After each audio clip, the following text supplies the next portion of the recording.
Good morning, everybody. Y'all know how much I love history, and man, y'all are watching history being made right now. A massive shift in the Levant, in Syria, in the Middle East. It is incredible what is going on right now.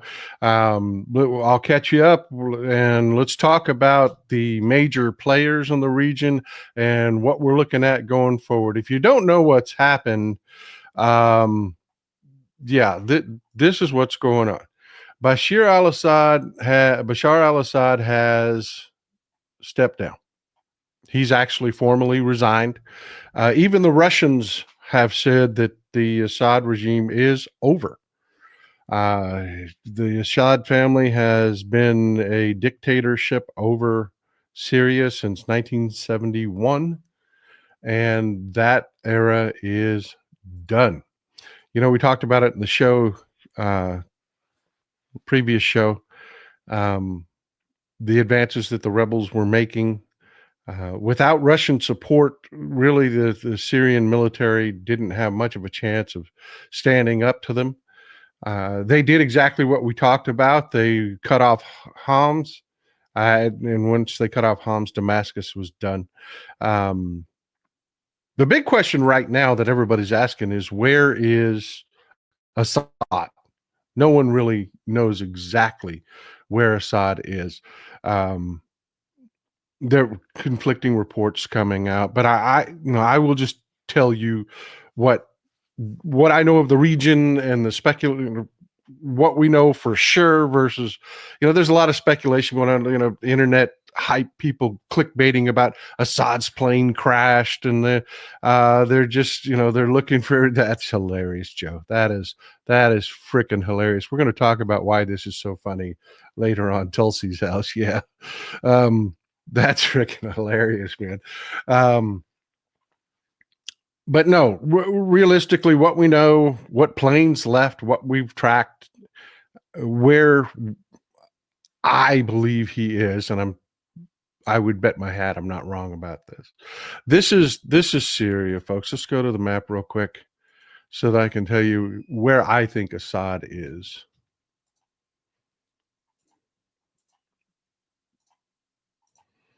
Yeah, this is just global. We'll zoom in to give you an idea of the region we're talking about. Here's Africa, Europe.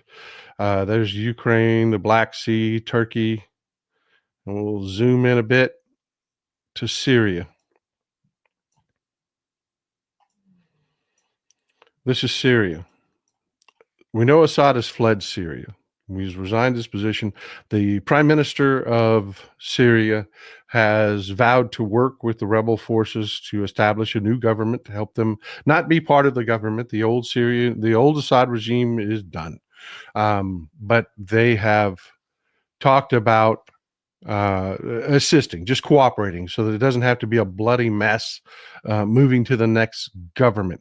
I don't think it's going to be that smooth, though. I'll be quite honest with you. There are challenges with each of the groups that have carved up parts of Syria, and it's going to be an interesting period. It is. A plane took off. It was a commercial flight that most intelligence agencies believe Assad was on at the right time. That plane landed in the United Arab Emirates, which would make sense if you're Assad. No matter where you're going, the UAE is a good stop off. The reason I believe that they're correct on that is the UAE has been asked about that, and their response is, we don't know nothing. They didn't say Assad didn't come here. They didn't say Assad's left. Oh yeah, he came here and then left. None of that. Their response is, we don't know nothing. I mean, about nothing, which is pretty much confirmation that, yeah, we're not going to say anything, but yeah, he came through here. In all likelihood, that is what happened. He flew to the United Arab Emirates to go on to another destination. People are reporting that he is in Moscow. That doesn't make a lot of sense culturally. Basically, I mean, you know, Assad's wife and family are a bit bougie. He's worth almost $2 billion. Um, Russia's got a really bad habit of, taking people's wealth that are in his position. So yeah, it wouldn't make a lot of sense that he ended up staying in Moscow. My bets are two places. Either Iran, which again has the same problems that Moscow does. It creates a kettle of worms for Iran that they don't necessarily want. But they are going to, Iran lives off of chaos. They are Shias surrounded by a sea of Sunnis, and they need that chaos. So it wouldn't surprise me that they would support support al-Assad, but I don't know. 40% Assad went to Iran. I think he went on here to Qatar. This is where I believe he would be. Qatar is, as I've explained before, is a bit of that no man's land. If you ever saw that movie Constantine, the Keanu Reeves movie Constantine, you had Papa Midnight that played a character there. He ran a bar that was neutral territory. No one could act in that territory. If you're a big John Wick fan, the continental hotels where you couldn't do business. That's kind of what Qatar is like. This is where the billionaire rulers of Hamas live. It is extremely, extremely. What's the word I'm looking for? You can buy a Ferrari there. I mean, you can shop there. They've got their own version of Rodeo Drive. They've got very, very, very, very high end real estate. Here you go. This is why I love you folks. Linda Thalman here says, been twice in Qatar. Very modern. Yeah, it is a very beautiful place. But they do have an understanding. Ritzy, there you go. There you go, Steve. Ritzy's a great word. Great word to describe it. If you've got a very bougie wife like Assad does, and you've got almost $2 billion to your name, Qatar is a great place to be. Because, like I said, whether you're a terrorist or a deposed head of state or whatever, the rules are in Qatar. This is neutral territory. This is where things get negotiated, folks. When you've got people that you can't sit down with and negotiate with, and you damn sure wouldn't step foot on their property, Qatar is where they negotiate this stuff. So to me, it just makes sense that that's where he would end up. He would be safe there from extradition. He would be, again, be able to live his life of luxury for the rest of his life and be a thorn in Syria's side going forward. So yeah, that's what I'm doing. I'm throwing at it that speculation out there, and that is why. So let's take a look at Syria.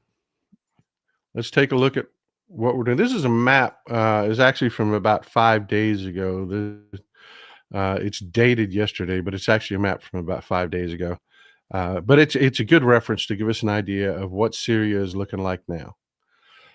I am going to, again, I don't like to speculate, but I am going to speculate here. I'm going to stick my neck out, and you can come back and correct me later and call me back to this. But I'm going to stick with that thumbnail I put out today. Syria no more.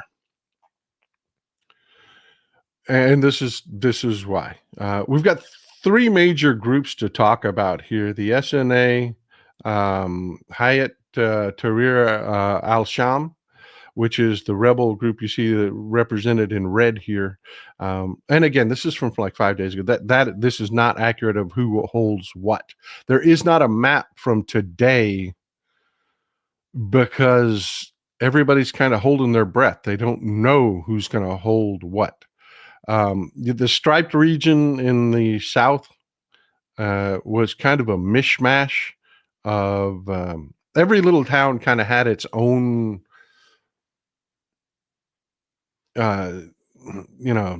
ISIS, Al-Qaeda affiliate in it. There was no really consolidated leadership in the South. And I'll be honest with you, Hayat Tahrir al-Sham, or you're going to hear it called Tahrir al-Sham from here on out, um, has really kind of moved into that region, but nobody really knows where the lines fall. And of course, you've got the Mauve region up in the upper right there. That's represents the Kurdish folks. The area in the yellow is really interesting. Let's start there. We'll just start at the top and move south, talking about the different groups, who they are, and who represents them. The group you see, the yellow region there, that is the SNA, or they call themselves the Syrian National Army, not to be confused with the actual army of Syria. They're backed by Turkey. What they are is they're a bunch of Syrian military officers that opposed Assad the first time they had the civil war, and they moved north. They're supported by Turkey. They're funded by Turkey. They're armed by Turkey. Turkey wants a buffer zone up there. They do. They want a buffer zone up there. So they have funded the SNA. The SNA is by far the most chaotic of the groups due to infighting. Everybody wants to be the boss of the SNA. You know, the Dragon's Brain, thank you. I love you folks being here. That is a great way to put that. It's basically, yeah, the SNA is a Turkish Wagner type group. Exactly. That is a great way to put that. But they're not going anywhere. They're really not going anywhere. Turkey wants that buffer zone in the north, and that's going to be a problem going forward with the Kurds. We're going to talk about the Kurds last. The next group I want to talk about, and this is really fascinating, is you see the area in red there, which is really expanded. I told you they were going to go into arms. They're the ones that actually took Damascus. And yes, Damascus has fallen. The military put down their arms. The rebels have taken Damascus. Damascus has fallen. It is in rebel control now. I told you, once they took Homs, that was really it. You can't supply anything by the sea without going through Lebanon, which has its own challenges, and then you have to go through 2 mountain ranges. We talked about all that. But let's talk about hold on one second.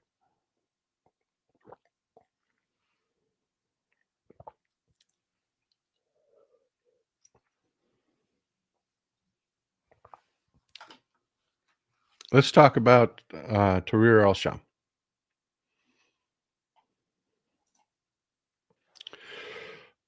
And I want you to get to know some of the faces. You're going to be seeing these people from now on. These are the big these are the big players in the region. The first one is Abu Muhammad al-Jalani, is how it's pronounced. It's not exactly how it's spelled, but al-Jalani is the head of Tahrir al-Sham. And a little brief history. This is al-Jalani. A little brief history of Tahrir al-Sham. They haven't been Tahrir al-Sham for very long. Very charismatic leader. His history is basically he's Al-Qaeda. You remember Abu Bakr al-Baghdadi, who died in 2019.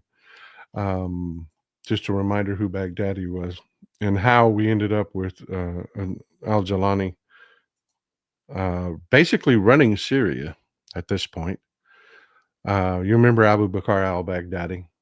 We killed him. He was the head of ISIS, which later, you remember they stopped calling it ISIS and started calling it ISIL. Yeah, he is al-Jalani is part of that story. ISIS, was the Islamic State in Iraq and Syria when they called it ISIS. It tried to morph into an anti-Israel regional. Remember the goals of Al-Qaeda was to become the military of the Middle East. That was their goal. They wanted to become the military response. They wanted to turn the Middle East into kind of what the United States is, where we have a bunch of different states, but we all work under one federal system, kind of like what Europe is doing right now. Yeah, Daesh. The Arabic.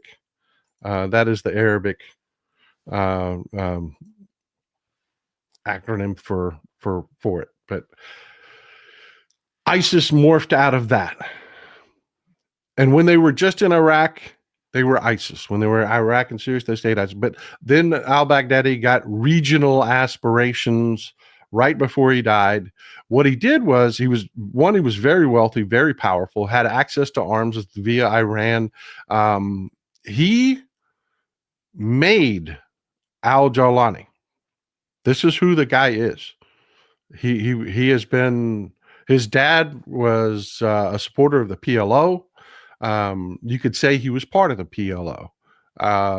They have been involved in this entire movement his entire life. He was born in Riyadh, Saudi Arabia. Al-Jawlani was born in Riyadh, Saudi Arabia, even though he was Syrian.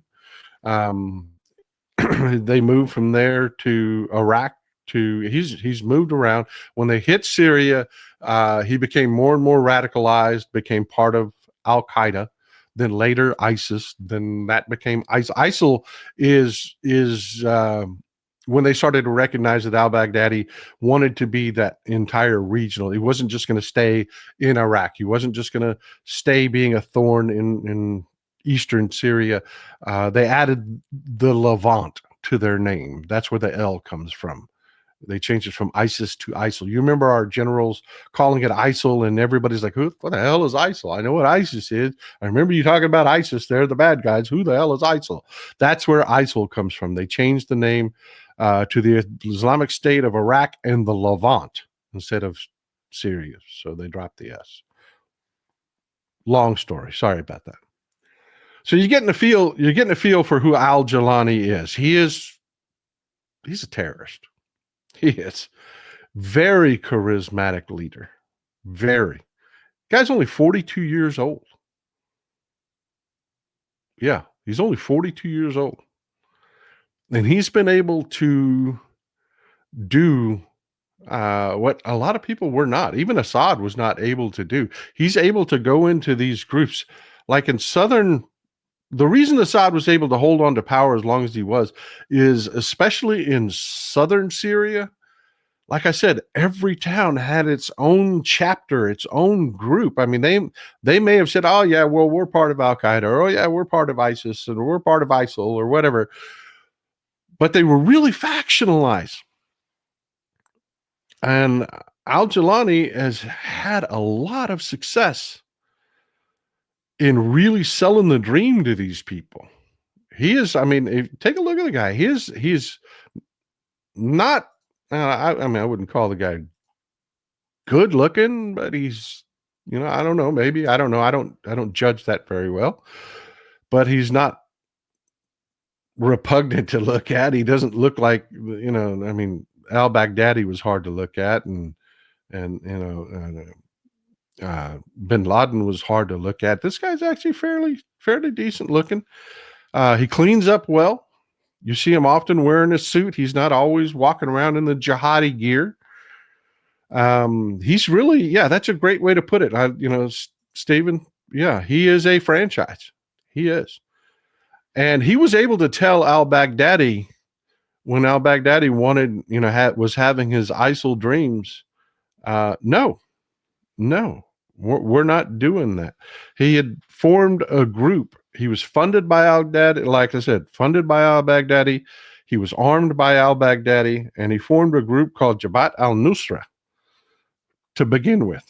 Before they became Tahrir al-Sham, they were Jabhat al-Nusra. And he basically stuck his middle finger up at al-Baghdadi and said, no, Syria is mine. And there wasn't a damn thing Baghdadi could do about it because he's better than Baghdadi was. I mean, this guy's going to be a real player in the region. And that's why I say even though even though Assad is gone, I'm really afraid for what's going to happen in Syria. It's not going to be all puppies and everybody gets along and whatnot immediately. It's not. There's going to be a lot of haggling back and forth. And you remember, we lose the Biden administration in January, so that entire infrastructure, the smart people, um, are going to be going away.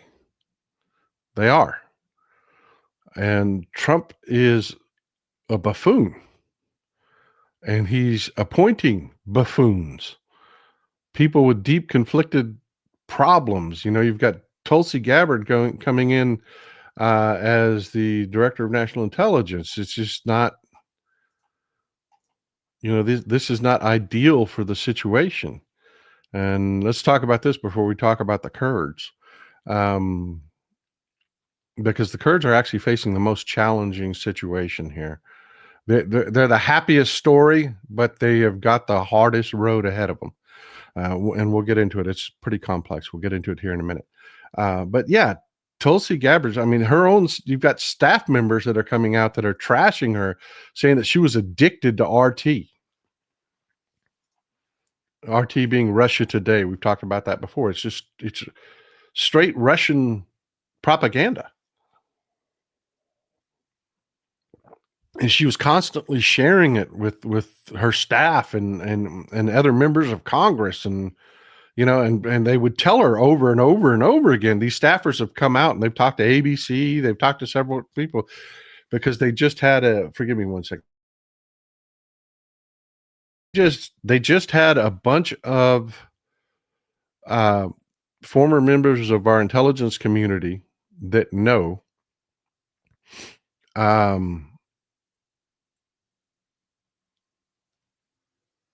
good question. We'll get there in just a second. I don't want to lose track of Tulsi Gabbard. But yeah, she's a problem. She is a problem. They had a hearing back in, I think it was 2019. They had a Syrian defector from the original civil war with Assad, and he still had family in Syria. And they had to literally cover him for this hearing, specifically because of Tulsi Gabbard. It was a closed door hearing, but everybody, Republicans and Democrats, both, it wasn't just one side, were so freaked out because Tulsi Gabbard, she flew to Syria and she came back radicalized. She came back just praising Assad to anyone that will listen, went on the floor of Congress. I mean, she just went on this rant about Assad is not our enemy. And our intelligence community was warning everybody, Assad has things on Tulsi Gabbard. Our intelligence community was really open about that.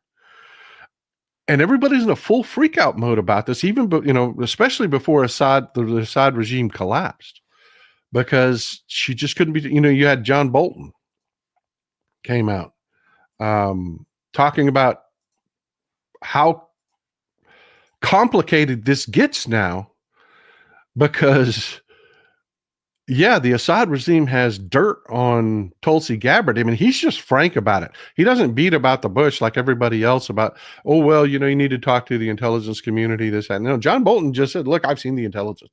They've got dirt on her. They do.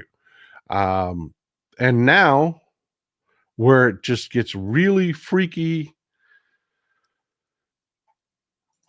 is now the rebels have it. Because this was so fast. It was so overnight. Pretty much everybody's sure that you've got basically a terrorist organization trying to morph itself into a government, which isn't going to be pretty. and it isn't going to be fun for a lot of people. It's going to be downright deadly for a lot of Syrians. Andrew Bohr, thank you. Appreciate $50 is a lot of cash, man. I really appreciate you.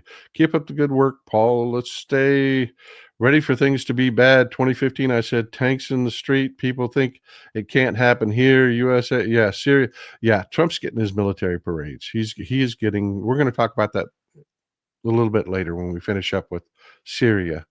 And Pete Hegseth's purge of the Pentagon. We're going to talk a little bit more about that. But yeah, everybody is pretty much united in their full freakout mode, and the consensus, the inside baseball is Tulsi Gabbard doesn't get confirmed. The Republicans are rolling over. You got people like Tuberville and the sycophants coming out saying, well, Trump's vetting these people. We don't have to. So he's just abdicating his constitutional responsibility to confirm these people. Yeah, Trump wants them. They must be good, But you've got a lot of Republicans that are saying, no, not Tulsi Gabbard. No. So this is going to be the interesting fight going forward. As soon as the Hegseth fight is over, in which case right now it's about 80% Hegseth isn't going to make it, because there's just more coming out about that. But yeah, Gabbard is going to be that fight's going to leave marks for the Republicans. It is, because I've got somebody that emails me quite regularly. He's a farmer up in Minnesota. He's a great source of information. Just emailed me this yesterday. He says, you know what? I've always been highly patriotic. I fly 2 flags on my farm, and he sent me a picture of it. It's really beautiful farm he's got. And he's like, I just, my wife, I didn't fight her on it, but it really kind of hurt.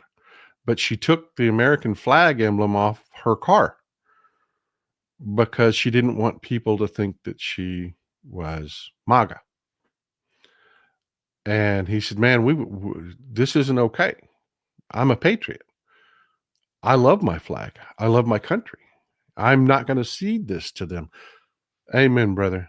I am with you 100%. 100%. That flag is our flag. That flag is our flag. And we're not going to let people do, they're not going to own the flag. MAGA, these people have no fealty to the Constitution. And this is where I'm going with this. These Republicans, they have no fealty to the Constitution. They don't. They've talked that smack forever, and it's just not true. You see what they're saying now. They're going to abdicate their constitutional responsibility to confirm these people because they just want to bend the knee to Trump. And it's just pathetic. And I will put a pin in it there because we're going to come back to that when we talk about Pete Hegseth. But I want to get to the Kurds. The Kurds in Syria, this is really, let's go back, let's take a look at that breakdown, because that's pretty accurate. All right, the Kurds are in the most interesting position. And before we get back to this, let me show you who the leader of the Kurds is. The Kurdish forces are led by a guy by the name of Farhad Abdi Shaheen is his name, but he goes by the name of Mazlum Kobani. He was born in the Syrian town of Kobani, but he goes by the name of Mazlum Kobani. If you try to Google Farhad Abdi Shaheen, you're not going to get much of anything.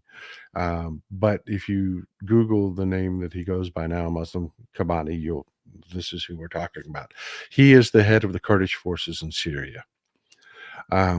He is facing the toughest row, in part by what we were just talking about with Tulsi Gabbard. She is a huge Assad sycophant. The rebels are going to have some information on her. Trump is not going to. He's going to abandon the Kurds again. He is. He's going to abandon the Kurds again. But beyond that, they're facing serious political challenges all around them. All around them. We've talked about the history with the Turks and the Kurds. Let's go to the map and talk about this. And talk about what the challenges they're facing with each faction. Okay, we were talking about Qatar. Let's go back to Syria. Now you see this map and you see this area outlined in red. And again, I'm talking about Kurdish challenges with each faction. Kurdistan, historic Kurdistan, runs from northwestern Iran, through northern Iraq and into eastern Syria, up into southeastern Turkey. It's this whole region right here.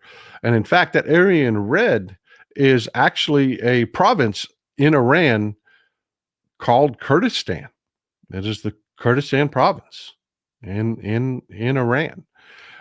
This whole region is full of Kurdish people. The Iranians haven't really, they're unlike the Turks, who have been just bloody, brutal in their treatment of the Kurds, because the Kurds forever and a day have been fighting for autonomy. They just have. They want their own nation. The Iranians are like, nope, no, you're not. And historically, the Kurds actually come from Iran. The Iranian, that is where they originate. So there's a cultural binding with Iran and the Kurds. Iraq, they face again brutal opposition. Turkey, they face brutal opposition. In Syria, the land that they hold in Syria is going to create a problem for them going forward.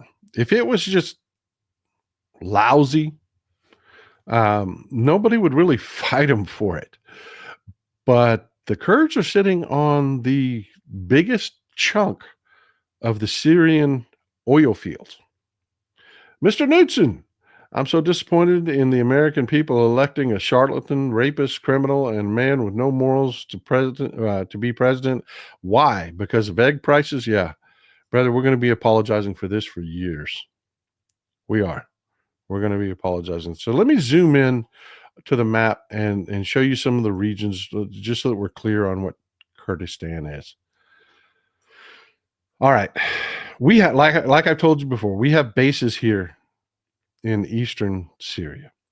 And this is Raqqa and Aleppo. You split this in half, just past this freshwater source here.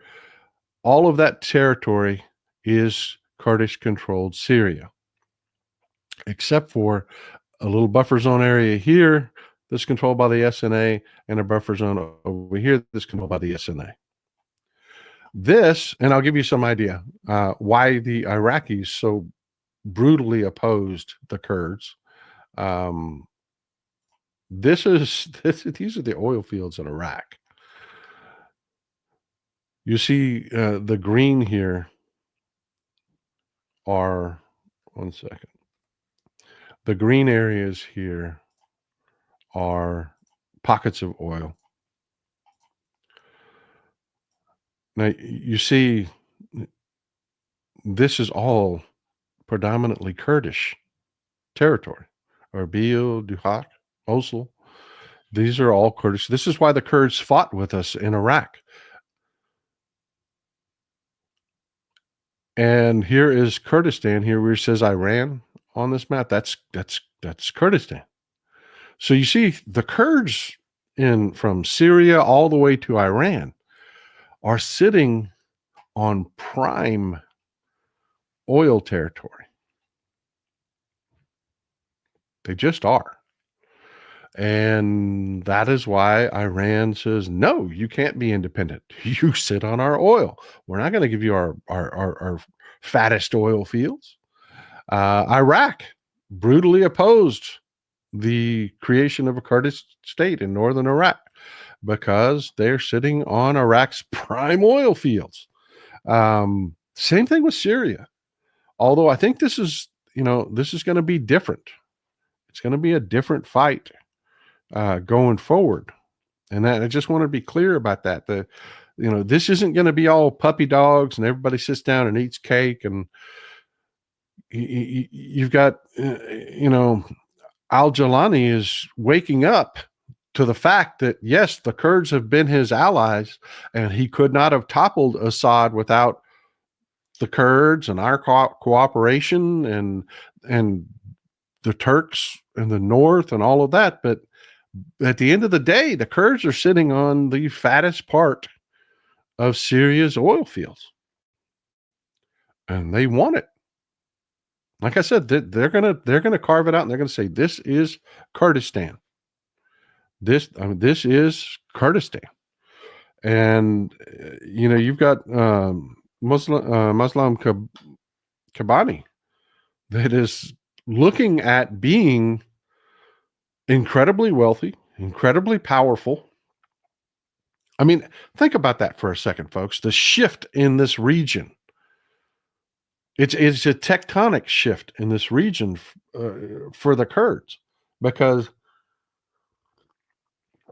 one, they're exceptional fighters. Exceptional. Andrew Borth, thank you, sir. I appreciate that. $20 is a lot of scratch, man. Hey, Paul, can you tell us the origin story? My origin story. Are you retired? Why liberal for those? Yeah, I can do that, but not this show. But yeah, I can.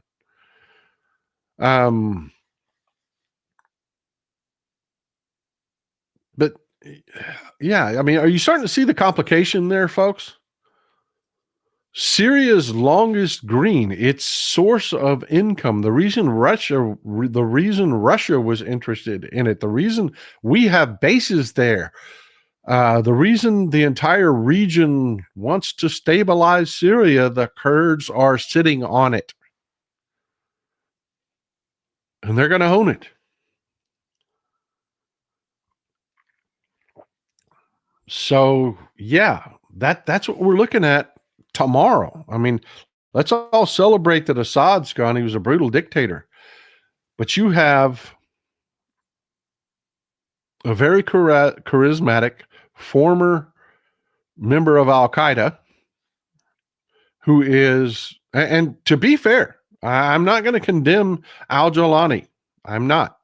He is making all of the moves right now to say, I want to establish a real, legitimate government.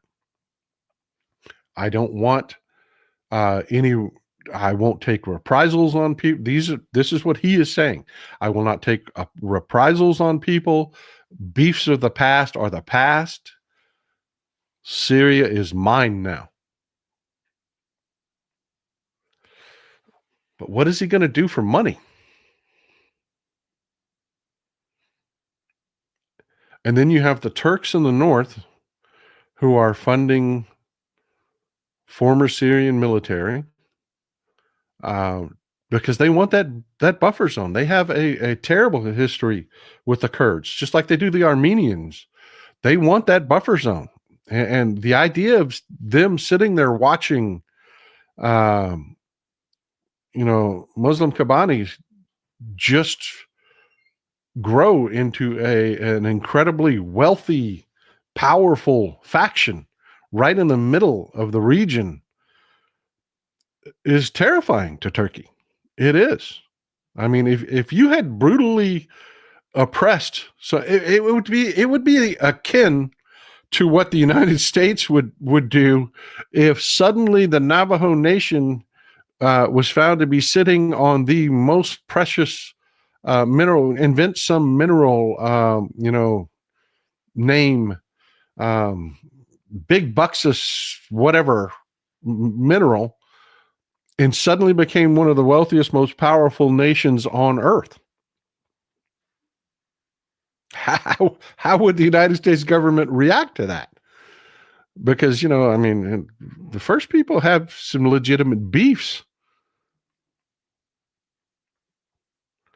This is going to be complicated going forward, folks. I mean, and I know it's not excited. I don't want to let you exciting. I don't want to let your eyes glaze over. But yeah, I'm very, very, very hopeful for the Kurdish people that they're going to end up with their own nation out of this. I don't think Syria is going to be Syria for much longer. There may be a Syria, but it will not be this Syria. Um, so yeah, and yeah, right now we're looking at a Hal's right about this. Every source says that there's going to be a big glut of oil over the next year because everybody's predicting an economic slowdown due to Trump's stupidity, which is going to make that even worse. Which is going to the long term result is that drives American oil companies out of business. Prolonged low prices and gluts in the market destroy American oil companies, and then that will leave us again at the whims of the Saudis. Again, we're gonna be basically rudderless. We're gonna have a one-term lame duck from day one president who is incompetent, who is appointing incompetent people, and we're going to go in. We're moving into the situation where we're having a massive global oil glut. So you're going to initially see prices on gas continue to fall. Remember, I told you, 2.25 is the floor. 2.25 when here. Okay, here. I realize there are taxes and deliveries and there are prices differences elsewhere. I'm talking here. 2.25 is the floor. When it starts going below 2.25, American companies start going out of business. The profit's just not there. And once that happens, what do you have? You've got Russian state oil, you've got the Saudis, and OPEC. And we will be at their whim. That with no decent. I mean, I don't mean to be a Debbie Downer, but over the next 4 years, I mean, this is what we ended up. What this election means going forward. It's just really, really a disaster. And I'm telling you, folks, we're looking for some really challenging times. And in the middle of all of that, we have things like this. People are starting to freak out because Pete Hegseth has a woke list. Remember, we talked about they're going to set up a committee to fire generals. They are. Well, that list, somebody actually got a hold of it and took a look at it. And we're figuring out why this guy's been appointed. He has no reason Pete Hegseth should be getting this job. It's pure fealty to Trump and not Trump. Trump is being run by Heritage and the billionaires that run Heritage. And they want this. They want to gut the Pentagon. And this list of generals they said have to be fired is disproportionately women, female generals. They want them out. It's anybody that has supported Pentagon's initiatives to make our senior military ranks look more like America. Anybody that hasn't criticized the 2020 election. I mean, they've already had people reporting that they went in for interviews and they ask them who won the 2020 election. And if you don't say Trump, your interview goes silent. That's it. They take a few notes and that's it. They don't want to talk to you anymore. If you're not willing to support Fantasyland, they don't want to talk to you. And this is who's going to be running our government. I mean, elections have consequences, folks. They do.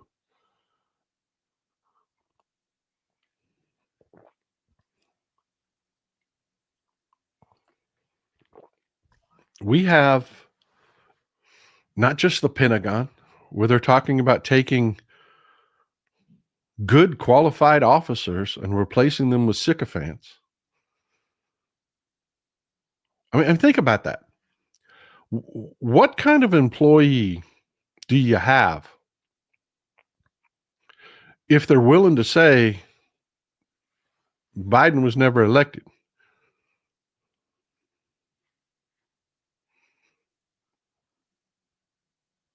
I mean, think about that.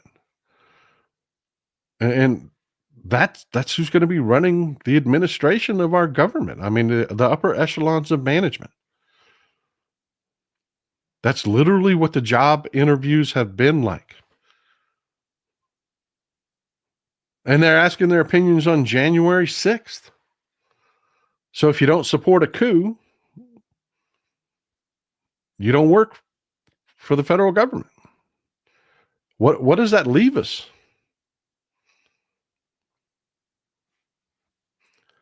And now apply that to this situation. You've got Russia crumbling. It's going to be a very dynamic world.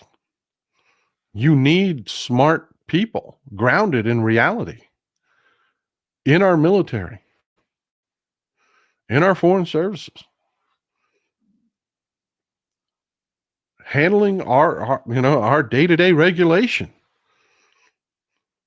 And it's a clown show. It's a clown show. And it's dangerous. I mean, it is dangerous.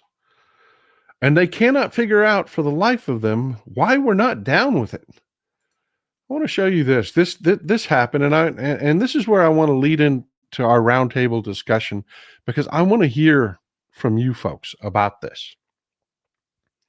If you have any more questions about Syria, if there's something I didn't cover, by all means, throw it out there. But this is something that really rubbed me the wrong way. This came out of the Washington Post editorial board. They believe that we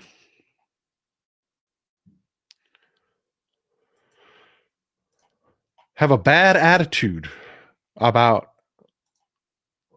the killing of Brian Thompson, the CEO of United Healthcare. They think that we need to basically have a spanking and sit down, have a good talking to, and adjust our attitudes.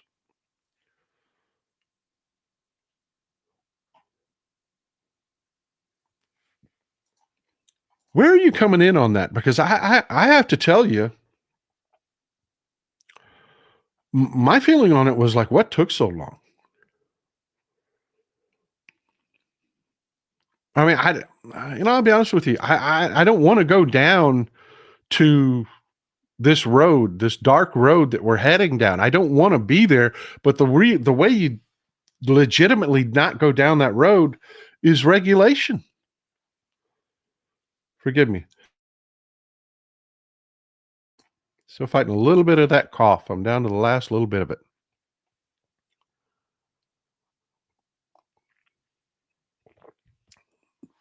You've got a corporation that is just blatantly in your face screwing people. People are dying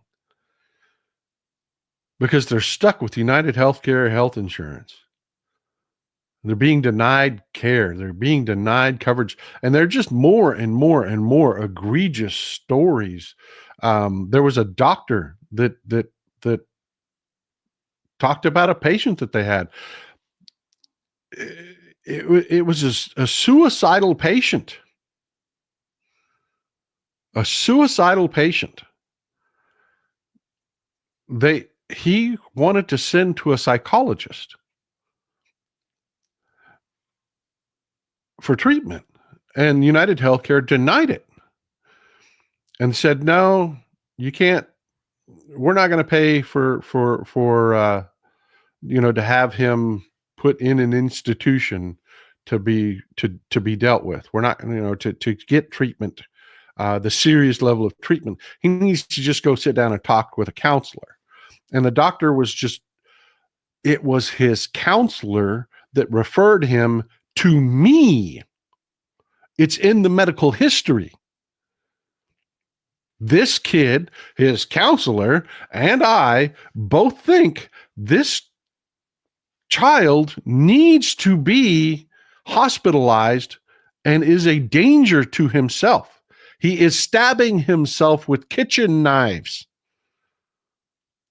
And United Healthcare said, I don't see it.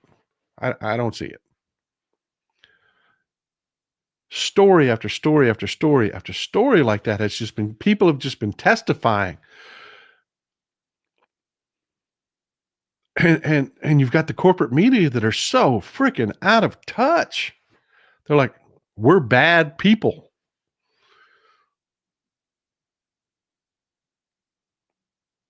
Why aren't y'all turning this shooter in? I don't know about you, but I ain't seen shit. I don't know. Am I alone on that? Am I alone on that? I mean, I hit the like button for every one of those posts that come up. It says, if you know this guy, if you've seen this guy, no, you don't. Like.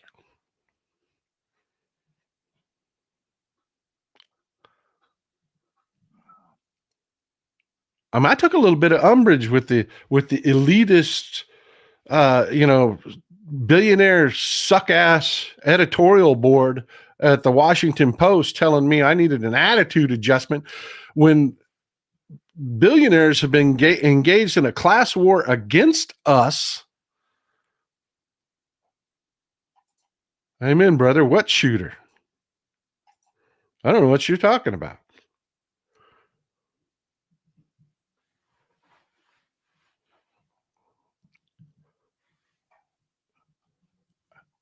I don't know. Where are you guys on that? Really? I mean, I want to know. I want to start the roundtable off with that. Where are you guys on that? I mean, are you like, yes, finally? I mean, like me. I mean, I'm like, oh my God, this is going to be ugly. I always knew once this dam breaks and people cross the line, and I think that's what they're afraid of, is because this feels so damn good. I think that's what they're afraid of.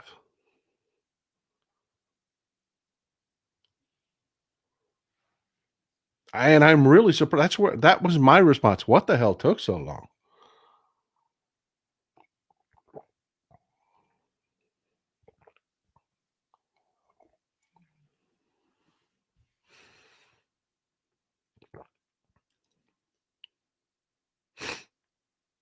There was a great comment that just got by.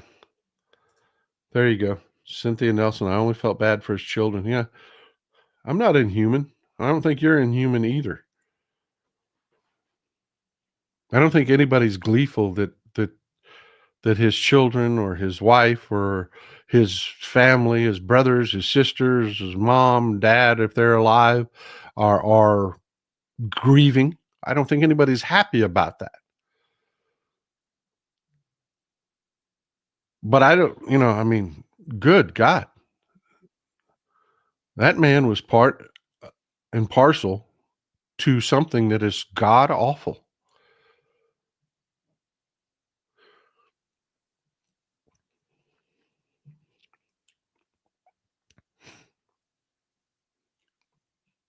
I mean, it's why, again, there was another article, I talked about it in the last show from The Hill, talking about how we lefties need to get our act together and stop trying to move farther left. I'm like, my God, how much farther right can we get? If the Democratic Party, as we Democrats move any farther right, we're going to have to get Klan robes. I mean, look at this business environment here. Corporations can do anything.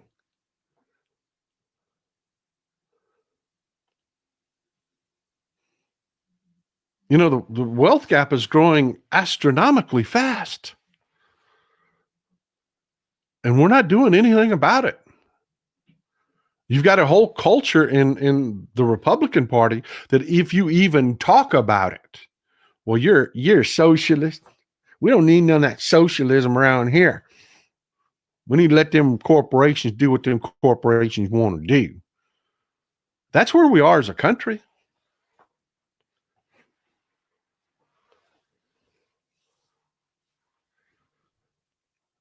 I don't know about you, but this whole everything, the election, everything has moved me farther. I'm done. I have no use for the right anymore.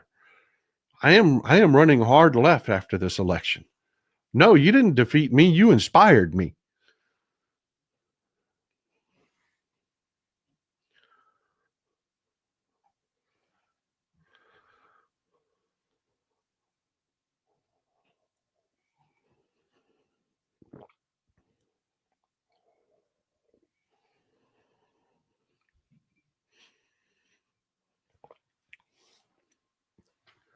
I'm seeing a lot of great comments. I'm sitting there reading your comments. I'm seeing a lot of really great comments out there. That it seems like we're pretty much like-minded on this. I mean, I just, I don't know. I can't, I took a lot of umbrage to that article. I really did. That really pissed me off. Who the hell are you? You have failed us completely. You sane watch Trump.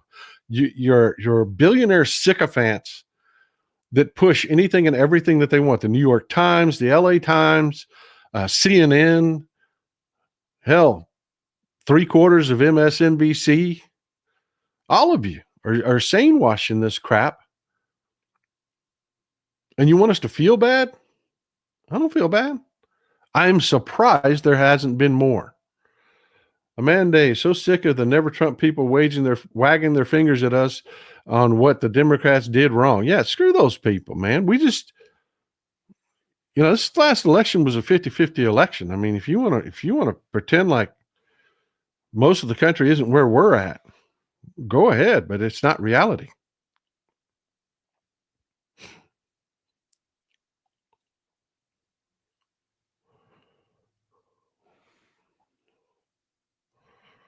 She did. She had 3 months to slap together a campaign. She did an incredible job. Kamala Harris did an incredible job. She really did.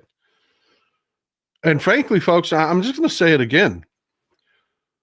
And you know me, I'm not an absolutist. There are rich people out there that are really freaking good salt of the earth people. When I make a statement about this is a class war, of course I don't mean all rich. There are some wonderful, wealthy people out there that have earned it, have worked for it, that don't, there just are. They're not all universal dirtbags. They're not all Koch brothers.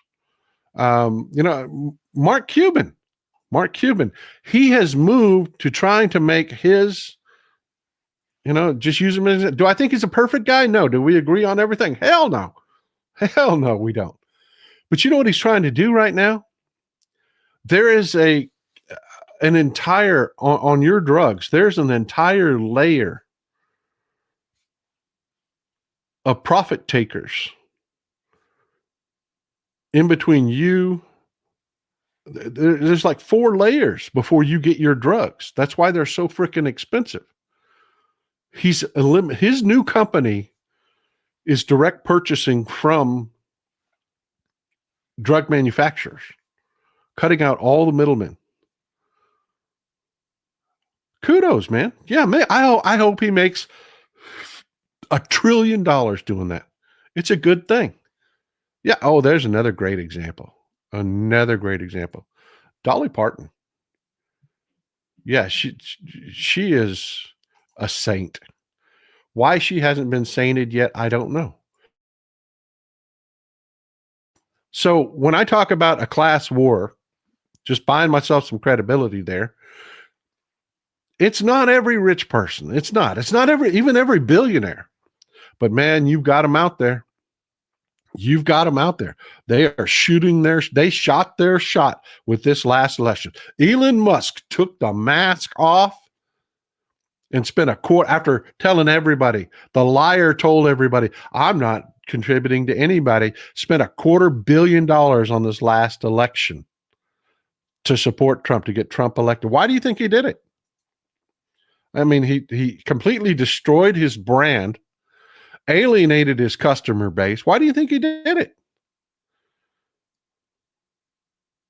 I'm sure that many Americans will think that Denmark is a communist country. Yeah, they have no clue, Trina. They don't. They have no clue. I love that. Was it Jeff Bridges scene where he talks about freedom? Denmark has freedom. Belgium has freedom. You know, you're talking about America being the freest country on earth and how it's bullshit.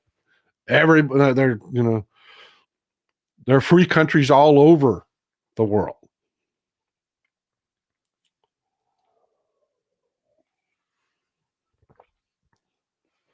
That's the one that blew my mind the most. I laughed at it. I laughed at it. I laughed at it. They needed a boogeyman. They picked George Soros. George Soros is conservative. George Soros donates way more to conservative causes than he does to liberal causes. But they needed a boogeyman, and George Soros was Jewish, so he was somebody that their bigots could hate also. But no, the guy's not evil.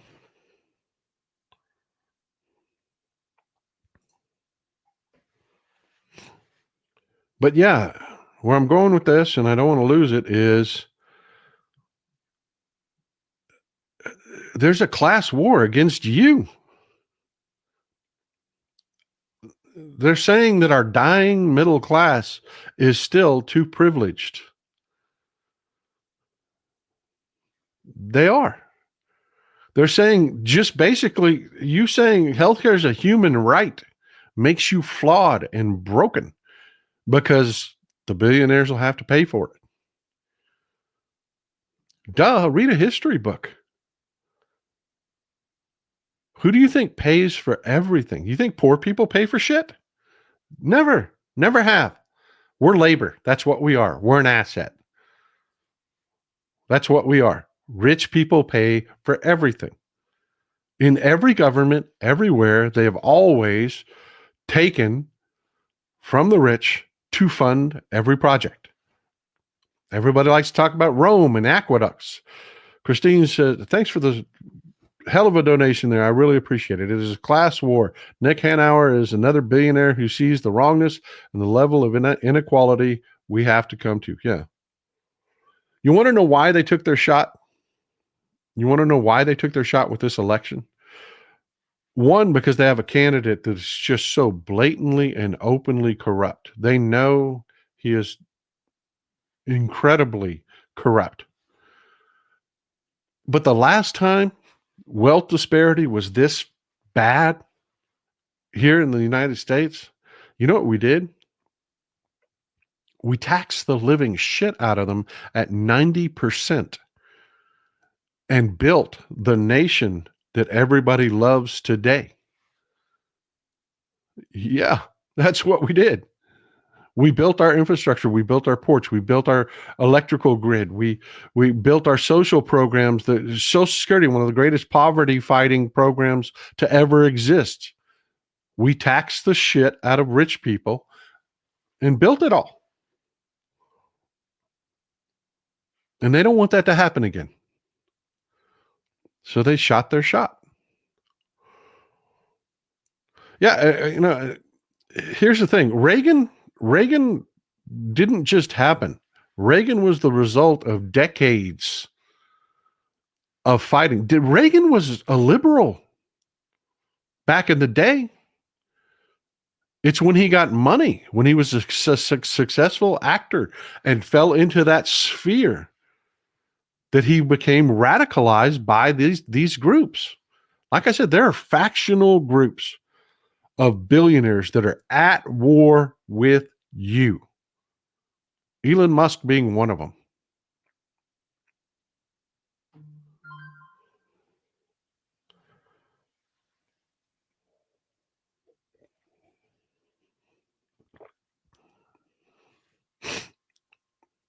Yeah, I mean, the Oracle of Omaha, Warren Buffett.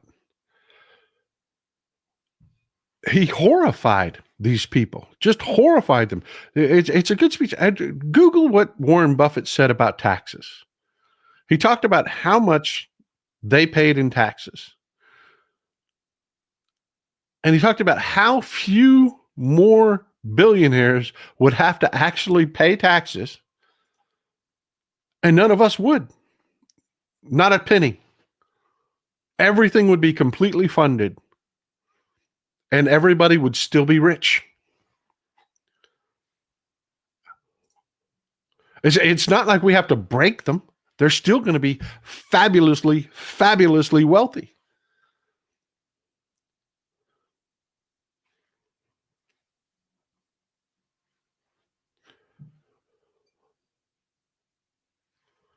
It's just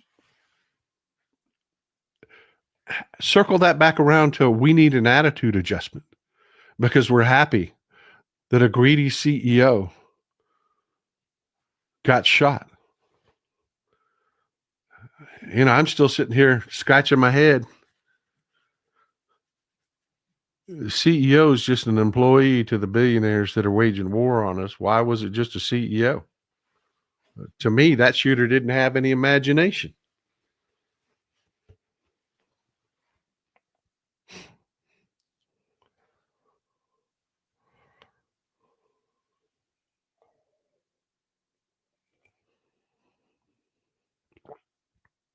You know, and people, I got to tell you, it's getting worse. You know how many people are out there that don't know that college used to be free? I mean, it was virtually free. This whole idea of the government paying for your college, people act like it's some radical socialist thing. It used to be free. You know when it stopped being free?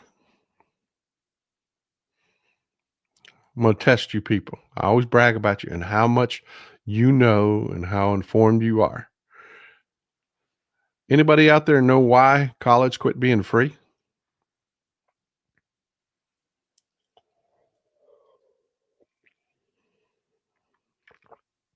in the US?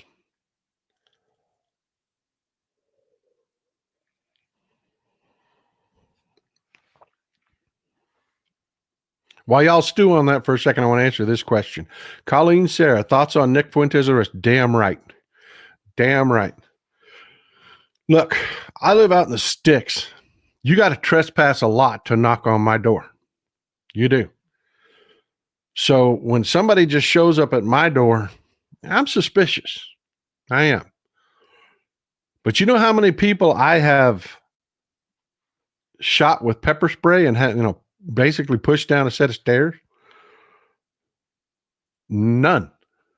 None. Nick Fuentes, if he didn't like what he was hearing, should have shut his door and walked away. Period. He assaulted that woman, and I'm glad he's going to be prosecuted for it. All right, you've had your time.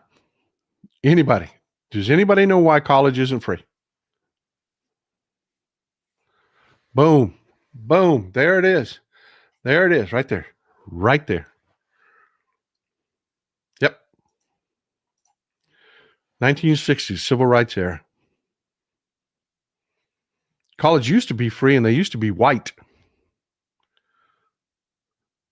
Two ways you could get into college back when it was free. You either had the grades or your daddy bought you in, which is why a lot of really wealthy people got into college. That's how Trump got into Wharton. Well, when the civil rights era came around, and they said, "Look, you folks. I mean, just to Cliff's notes this. Black folks said, look, you white folks complain about us and say we're not living up to your standards. Well, part of living up to your standards is education. And we need to be able to educate ourselves. So you've got to open up your universities." And all right thinking minded people said, you know what? You're right. You're right. So the minute the doors opened to anybody that could earn their way in, they started charging. Keep the poor folks out. And then when programs started where you could get funding, the rest is history. The wealthy people said, look, if we got to let them go to college, at least we can make money off of them. And now we've got our school loan system. Yeah, bigotry. Bigotry is why there's no free college. In short, it's pathetic. It's weak.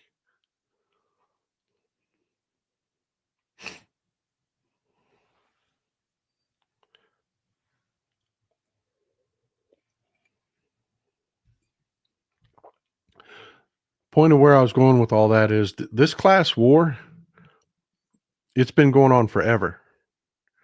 And it affects every aspect of our lives.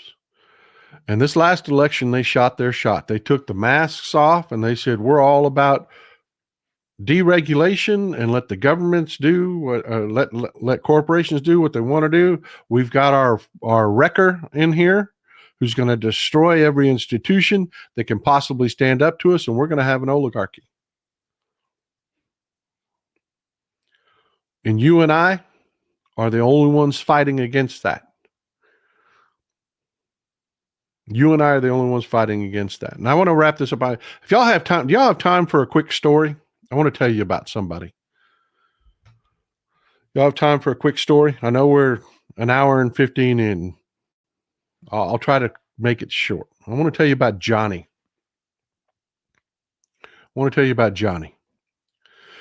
Johnny is a guy that if y'all met him, y'all would love that guy. Y'all would. He is a mountain of a man. He really is. He's one of those people. You ever shake somebody's hand, you feel like you got a ham in your hand? I mean, he's just a monster of a guy. He's huge. But he is the nicest, soft-spoken, just a sweet guy. He really is. He is my son's best friend. Served his country. He did. Honorably. Sacrificed his body. Relies on the VA. His children, I've never seen kids this well behaved before. I mean, a great father. Really is a great father. His kids are, they're the kids that are like, damn, why can't my kids act that way? I mean, they're really, really good, just a good all around family, good family, man. And y'all would absolutely love Johnny. Y'all would. Until you started talking politics.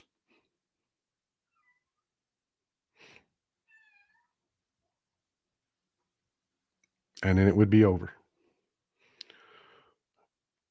Because let me tell you about Johnny. Johnny doesn't know any gay people. He doesn't. There's no hate in his heart. Don't get me wrong. There isn't. But he doesn't know any gay people. He doesn't know any transgender people. And he's never given two thoughts about the subject other than it makes him uncomfortable.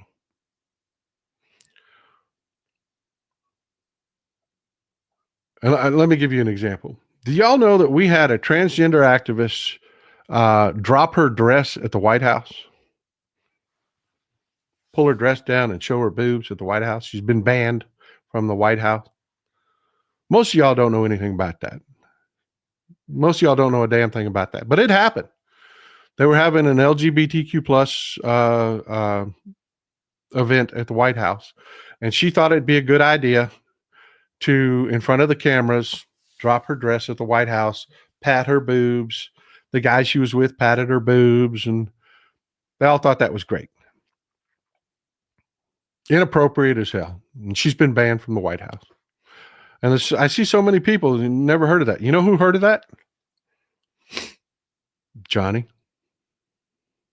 Because Johnny's plugged into that right-wing media. And boy, I tell you what, the right-wing media just went nuts on that story. I tell you, Johnny doesn't know a single transgender person, but he could spot her in a crowd.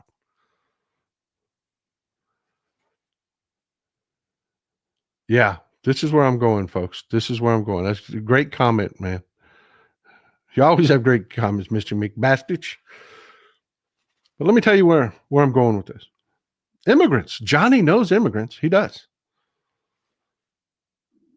But he does not put together what he sees and knows and the interactions that he has with immigrants from the stories that come from the right wing. He doesn't. Those are two different things to him. They're not even the same people.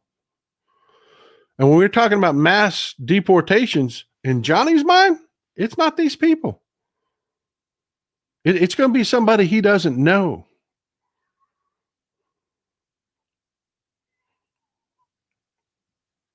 And again, I'm going to tell you, Johnny has no hate in his heart. He doesn't. He just doesn't know, like I do, that being transgender isn't somebody just wanting to play dress up, somebody that's a pervert that just wants to be, that's not what being transgender is. It's literally a condition of the mind. They're born that way.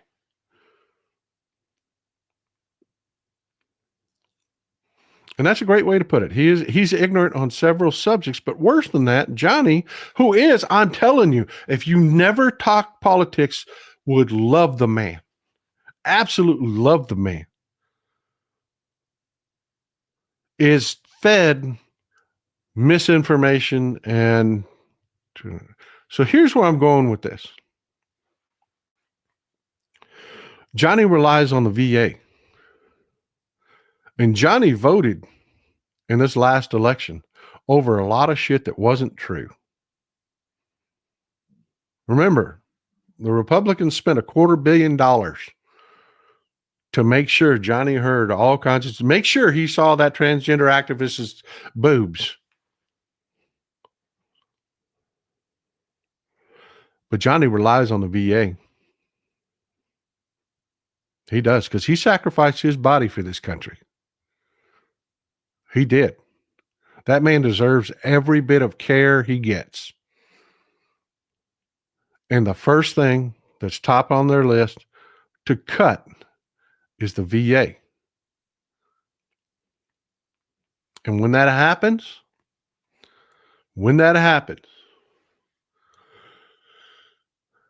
maybe, just maybe, for the first time when it comes to politics, Johnny might be able to hear me.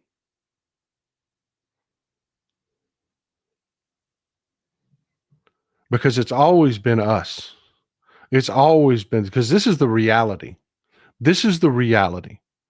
It has always been us, we Democrats, that defended veterans' health care, that defended Social Security. Those Republicans that feed him that bullshit have always, this isn't new. This isn't new. They've always wanted to cut the VA. They've always wanted to cut Social Security and Medicare and everything. This is their class war. They're funded by the people that want all of this to happen. Maybe, just maybe, if we ride this backlash and we are loud about it, if we document the price of gas, document the price of eggs, they're going to celebrate like hell when we've got an oil glut and prices keep falling. Oh, that's Trump, man. Trump did that. But a year after that, when we're being bent over by OPEC again, have your documentation. This is what it was like when Biden was in office. This stability, that was Democrats. It's always been us Democrats that defended your VA funding. Always. We're the ones that have always been there. I tell you, don't worry about, worry about getting the people out that don't vote. But be mindful, because y'all have people like Johnny in your family. Y'all do. Y'all do. I'm not the only one. I'm not the only one. That it breaks your heart. You know, you got somebody that shit, I love that man. I do. I love that kid. He's always a kid to me. Always will be. And it just breaks my heart to see the road the Republicans have taken him down. And he's gone willfully. I'm not ignorant, but you have them in your family too. uh, Brian Pisha voted against his own self-interest. Sad to be scanned by economy. Yes, he did. Very much so. And that's going to be very, very evident. And your message needs to be to those people when you hear they're hurt. We were the ones that were always supporting this. And those were the issues that we were talking about while y'all were talking about fictional people eating dogs and cats. Can you hear me now? Can you hear me now?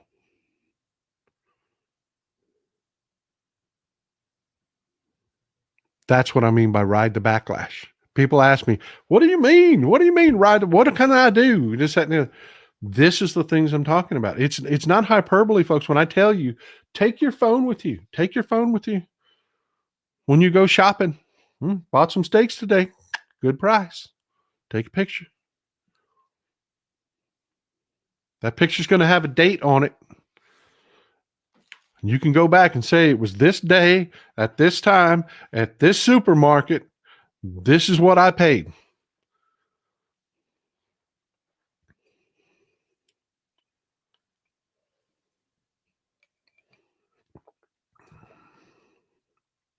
And I mean what I say, folks. When I tell you about Johnny, there's no hate in that man's heart. If you were a transgender person in your most flamboyant uh, uh, show outfit and you were broken down on the side of the road, Johnny would stop and fix your car.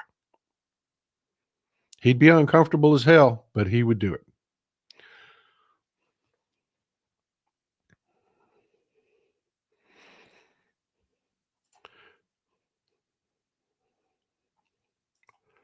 You know, I'm going to do a whole show on Elon Musk here in a little bit because Doge is going to be huge, and it's going to be one of the biggest creators of that backlash because it is just a greedy billionaire grab. And it's going to be one of the most important things that we can talk about. So I'm going to do entire shows on that, to be quite honest with you. Yes, Jordan. Yes, absolutely. Not just price, but the safety of food. You know, in 2 years, when you can't eat a medium rare steak anymore because there's nobody, handling regulation and they're allowing them to process postulated god dang meat. Yeah.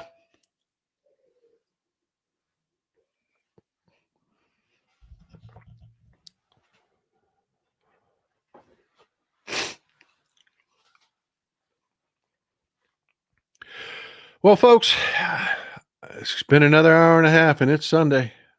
It's football time. Games are coming up in about a half hour, and I think I'm going to try to make some chicken wings. It has been wonderful spending time with you, and I can't stress to you enough. I mean, you folks just keep me going. I appreciate you. You really do. It is really nice to spend time with people that understand things, that are informed, that know what the hell's going on. Yeah, looking at crazy stuff, insane things that the right do. You are the batteries that recharge me, folks, and I cannot tell you enough. I cannot tell you enough how much I appreciate you and spending time with you. And let's do it again in a couple days. Andrew Borth, for those who are con, the anger when they wake will make the world tremble. Yeah, exactly. When the pain comes, and it will come, make sure that you've got you've got your communication ready. because that's what I'm waiting to tell Johnny. When they go through and we're fighting over those VA cuts, and it's Democrats standing there fighting against those VA cuts. That's what I have to tell Johnny. Johnny, you know what? That thing that you rely on for you and your family and everything, we Democrats have always been the ones that have been there for it. Not this made up shit, not this stupid shit. That's what I'm waiting for. Anyways, folks, enjoy some Texas cities at night.